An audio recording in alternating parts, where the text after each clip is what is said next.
Olá, sejam todos bem-vindos ao canal Estudos da Doutrina Espírita, curso online de O Livro dos Espíritos, gratuitamente para você, uma singela contribuição da nossa perspectiva de entendimento acerca dos valores do Espírito, dessa doutrina de amor exarada pelo próprio Cristo e seus mensageiros, para nos ajudar a entender o mecanismo dos ensinamentos do Evangelho de Jesus. Você pode assistir a todos os vídeos aqui no blog pessoal do Facebook ou no canal Estudos da Doutrina Espírita, no canal do YouTube. Acompanhe comigo hoje, vamos estudar o item 257, o estudo das sensações dos espíritos.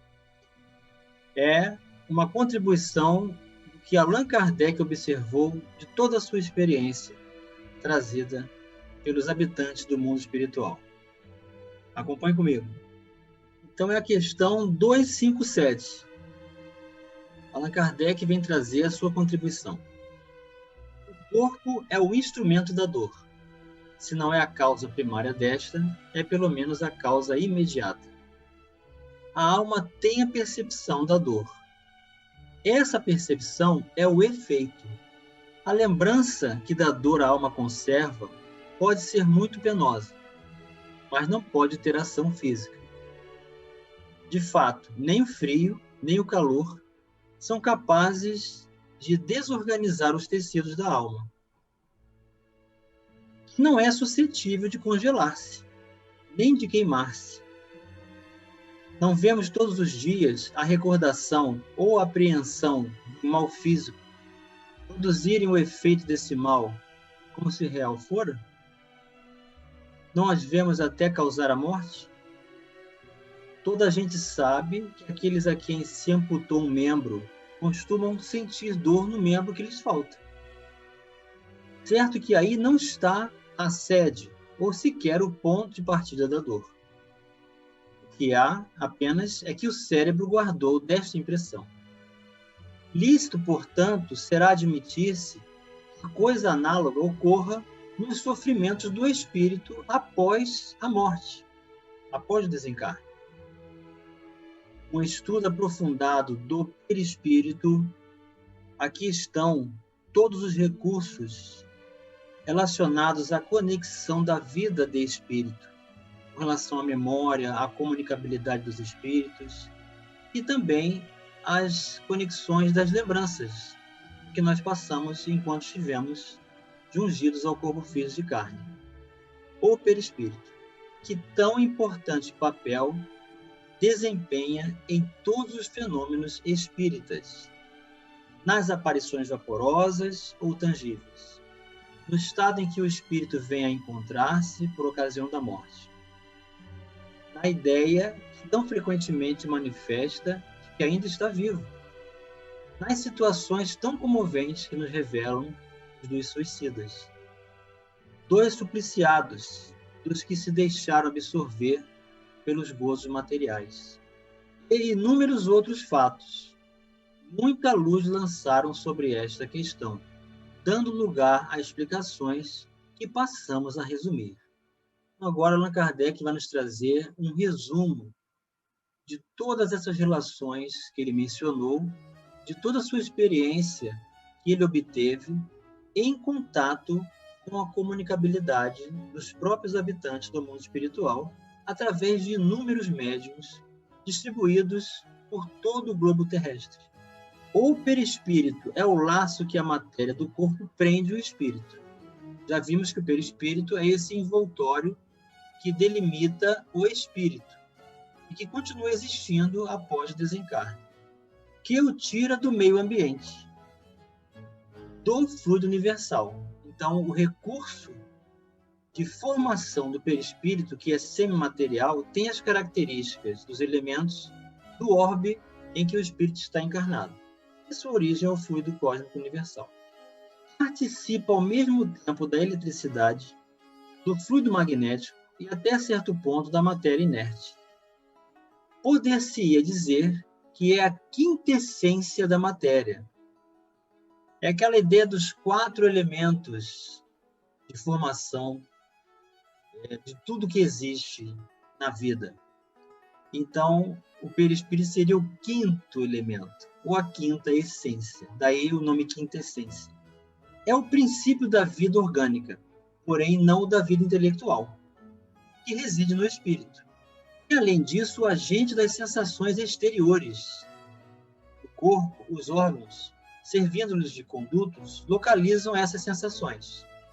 Destruído o corpo, ou seja, não existindo mais o corpo material, o espírito desencarna, elas se tornam gerais.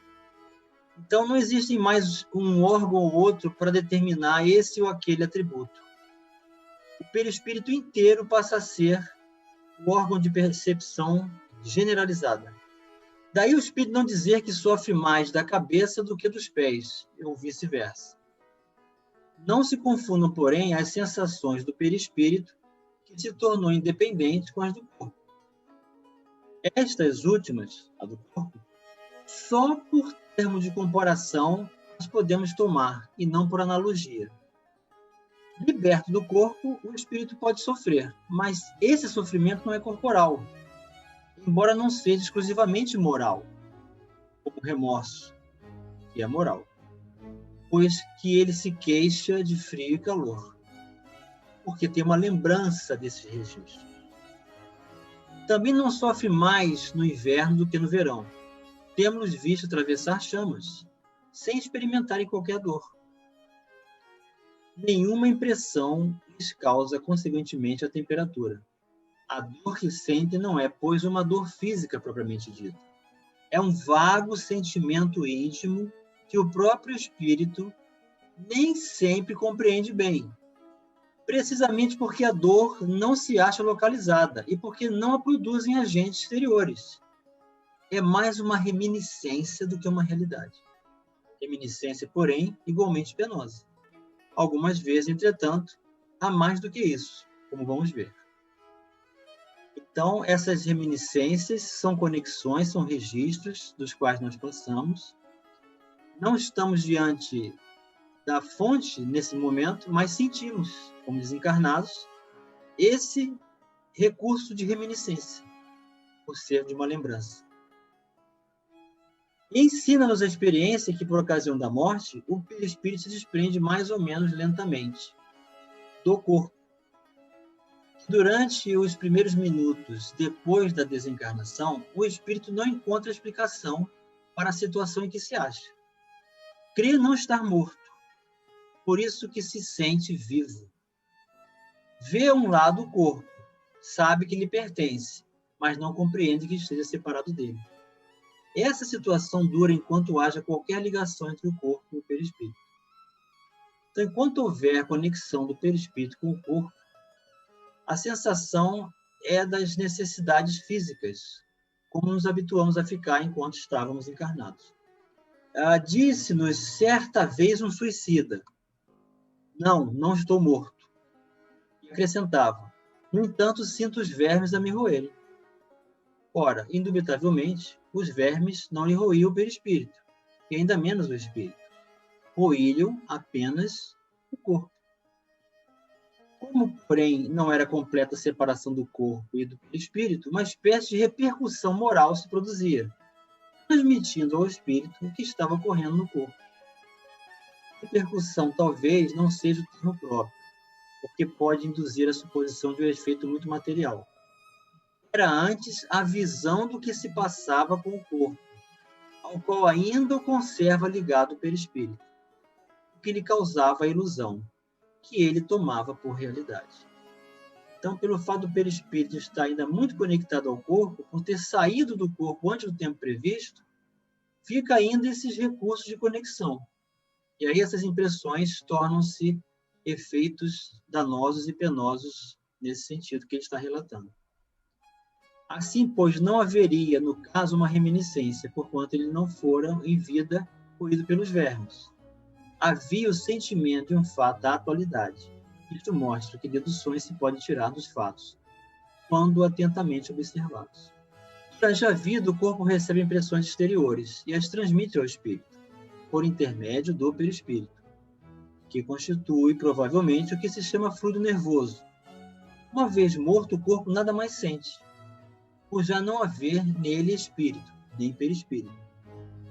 Este, desprendido do corpo, experimenta a sensação, porém, como já não lhe chega por um conteúdo limitado, ela se lhe torna geral. Ora, não sendo o perispírito realmente mais do que simples agente de transmissão, porque no espírito é que está a consciência, lógico será deduzir-se que, se pudesse existir perispírito sem espírito, aquele nada sentiria, exatamente como um corpo que morreu. Do mesmo modo, se o espírito não tivesse perispírito, seria inacessível a toda e qualquer sensação dolorosa. É o que se dá com os espíritos completamente purificados. Então veja como Allan Kardec é didático, um pedagogo por excelência, um professor. Vem fazer essa comparação. Se há um registro de conexão com as sensações e necessidades físicas, dos hábitos adquiridos por conta da evolução em nível que se encontra o espírito, ele vai ter essas repercussões de sensações. Mas se o espírito evoluir, e é o que vai acontecer com todos nós, ao evoluirmos, vamos nos desprender totalmente dessas necessidades físicas. E aí chegaremos numa condição em que vai se tornar inacessível essas reminiscências e não sentiremos mais as dores morais penosas que ainda sentiremos enquanto estamos na condição de espíritos errantes. Sabemos que quanto mais eles se purificam, quanto mais etérea se torna a essência do perispírito. Então, se segue que a influência material diminui à medida que o espírito progride. Isto é, à medida que o próprio perispírito se torna menos grosseiro. Então, aqui está a relação de tudo que a doutrina vem nos ensinar com relação ao materialismo. Quanto mais materialismo existir em nós, mais miséria moral nós teremos. A relação é direta. E quanto menos apegado às necessidades materiais, mais felizes seremos. Mas dir-se-á, desde que pelo perispírito é que as sensações agradáveis, da mesma forma que as desagradáveis, se transmitem ao espírito, sendo o espírito puro e inacessível a umas, deve ser igualmente a outras. Assim é, de fato, com relação ao que prove unicamente da influência da matéria que conhecemos. O som dos nossos instrumentos, o perfume das nossas flores, nenhuma impressão lhe causa. Entretanto, ele experimenta sensações íntimas, um encanto indefinível, as quais ideia alguma podemos formar, porque a esse respeito somos quais cegos, nascência diante da luz. Sabemos que isso é real, mas por que meio se produz? Até lá, não vai a nossa ciência. Sabemos que no espírito há percepção, sensação, audição, visão. Que essas faculdades são atributos do ser todo, e não como no homem, de uma parte apenas do ser. Mas de que modo eles as têm? Ignoramos. Os próprios espíritos nada nos podem informar sobre isso, por inadequada a nossa linguagem a exprimir ideias que não possuímos, precisamente como é, por falta de termos próprios. A dos selvagens, para traduzir ideias diferentes às nossas artes, ciências e doutrinas filosóficas. É uma pequena comparação para mostrar o quanto nós somos pequenos, simples, e ainda caminhando em entendimentos de valores que não temos comparação para definir como que o espírito, sem órgãos definidos, pelo perispírito unicamente, vai apresentar todo um potencial integral de recursos e sensações. Essa é a realidade. Dizendo que os espíritos são inacessíveis às impressões da matéria que conhecemos, referimos-nos aos espíritos muito elevados, cujo envoltório etéreo não encontra analogia nesse mundo. Outro tanto não acontece com os de perispírito mais denso, os quais percebem os nossos sons e odores, não porém apenas por uma parte limitada de suas individualidades, conforme lhes sucedia quando vivos. Pode-se dizer que neles as vibrações moleculares se fazem sentir em todo ser, e chegam assim ao sensorium comune, a todo o conjunto sensorial, que é o próprio espírito, embora de modo diverso, talvez também dando uma impressão diferente, que modifica a percepção. Eles ouvem o som da nossa voz, entretanto nos compreendem sem o auxílio da palavra. somente pela transmissão do pensamento. Em apoio do que dizemos, há o fato de que essa penetração é tudo mais fácil quanto mais desmaterializado está o espírito. Então, tem espírito com perispírito tão grosseiro, tão denso, que não vai captar pensamento, vai precisar ouvir mesmo alguém falar. E outros menos materializados, que vão divisar todo um conteúdo, abordar toda uma perspectiva, exclusivamente pelo pensamento. Pelo que concerne a vista, essa para o espírito independe da luz, qual temos. A faculdade de ver é um atributo essencial da alma, para quem a obscuridade não existe. É, contudo, mais extensa, mais penetrante, mas mais purificadas.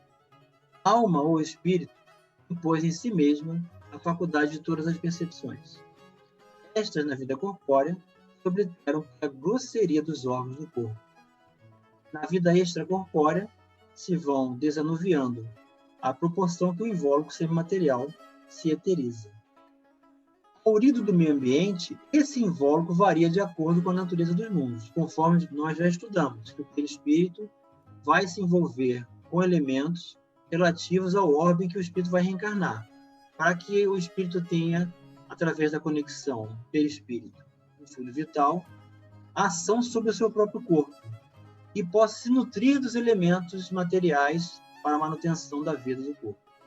Para cada mundo é um estilo de elementos diferentes. Ao passarem de um mundo a outro, os espíritos mudam de envoltório, como nós mudamos de roupa, quando passamos do inverno ao verão, ou do polo ao equador. Quando vêm visitar-nos, os mais elevados se revestem do perispírito terrestre. Então, suas percepções se produzem como no comum dos espíritos. Todos, porém, assim, os inferiores como os superiores, não ouvem nem sentem senão o que queiram ouvir ou sentir. Não possuindo órgãos sensitivos, eles podem livremente tornar ativas ou nulas suas percepções. Uma só coisa são obrigados a ouvir: os conselhos dos bons espíritos. A vista, essa é sempre ativa, mas eles podem fazer-se invisíveis uns aos outros, conforme a categoria que ocupam. Podem ocultar-se dos que lhes são inferiores, porém, não dos que lhes são superiores. Nos primeiros instantes que se segue à morte, a visão do espírito é sempre turbada e confusa.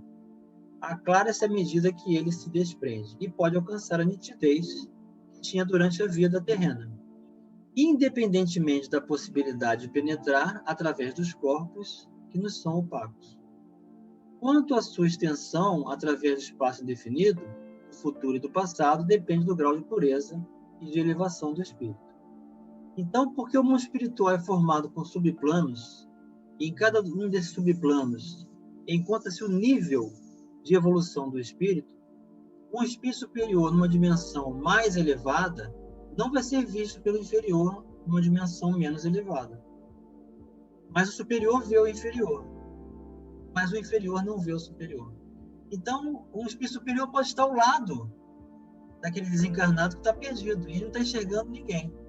Mas ali está a presença espiritual do amigo que está querendo ajudar. Como é a presença de Jesus em nossas vidas. Nós não vemos Jesus, mas ele está presente em nossas vidas, sempre. Objetarão talvez, toda essa teoria nada tem de tranquilizadora. Pensávamos que uma vez livres dos nossos grosseiros envoltórios, instrumento das nossas dores, não mais sofreríamos, e eis-nos informais de que ainda sofreremos. Desta daquela forma será sempre sofrimento. Ah, sim, pode dar-se que continuemos a sofrer, e muito, por longo tempo, mas também que deixemos de sofrer, até mesmo desde o instante em que se nos acabe a vida corporal. Veja como tudo depende de nós. Os sofrimentos deste mundo independem algumas vezes de nós. Muitas vezes, contudo, são devidos à nossa vontade. Remonte cada um a origem deles e verá que a maior parte de tais sofrimentos são efeitos de causas que lhe teria sido possível evitar. Quantos males, quantas enfermidades não deve o homem aos seus excessos, à sua ambição, uma palavra, às suas paixões. Aquele que sempre vivesse com sobriedade, que nada abusasse, que fosse sempre simples nos gostos e modesto nos desejos, a muitas tribulações se forraria. O mesmo se dá com o espírito. Os sofrimentos por que passa são sempre consequência da maneira por que viveu na terra. Certo, já não sofrerá mais de gota, nem de reumatismo. No entanto, experimentará outros sofrimentos que nada ficam a dever àqueles. Vimos que seu sofrer resulta dos laços que ainda o prendem à matéria. Que quanto mais livre estiver da influência desta ou por outra, quanto mais desmaterializado se achar, menos dolorosas sensações experimentará. Ora, está nas suas mãos libertar-se de tal influência desde a vida atual. Ele tem o livre-arbítrio e, por conseguinte, a faculdade de escolha de o fazer e o não fazer. Tome suas paixões animais. Não alimente ódio, nem inveja, nem ciúme, nem orgulho. Não se deixe dominar pelo egoísmo. Purifique-se, tendo bons sentimentos. Pratique o bem. Não ligue às coisas deste mundo importância que não merecem. Então, embora revestido do invólucro corporal, já estará depurado, já estará liberto do jugo da matéria.